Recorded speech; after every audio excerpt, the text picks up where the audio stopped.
આજે આપણે એક રમત રમવાની છે. એ રમત એવી છે કે જે પક્ષીઓના નામ છે ને એ તમને સરળતાથી યાદ રહેશે.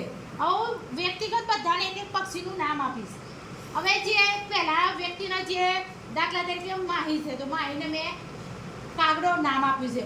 તો એ કાગડો બોલે ત્યારે બાજુવાળાને ચકલી આપ્યું, તો કાગડો ને ચકલી એ બંને જોડે બોલવાનું. પછી ત્રીજાના મેં દાખલા તરીકે મોર આપ્યો, તો કાગડો, ચકલી ને મોર પોતાના જે પક્ષીનું નામ આપ્યું છે એ બી બોલવાનું, અને આગળના જે બાળકોને પક્ષીના નામ આપ્યા છે એ પણ તમારે બોલવાના. એ નામ કયા બોલે છે તમારે યાદ રાખવાના. હું તમને એક એક નામ આપી દો. ચલો, માહીનો કાગડો, કાવ્યા ચકલી, પ્રતિક મોર, પછી પોપટ, કબૂતર, કોયલ, ઘુવડ, મરઘી અને હંસ.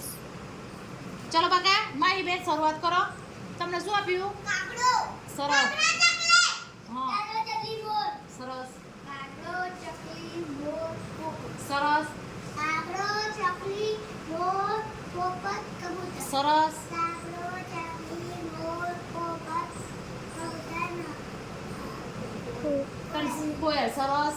કાગડો, ચકલી, મોર, પોપટ, કબૂતર, કોયલ, ઘુવડ. સરસ.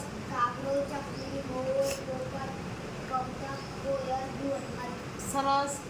કાગડો, ચકલી, મોર, પોપટ, કબૂતર, કોયલ,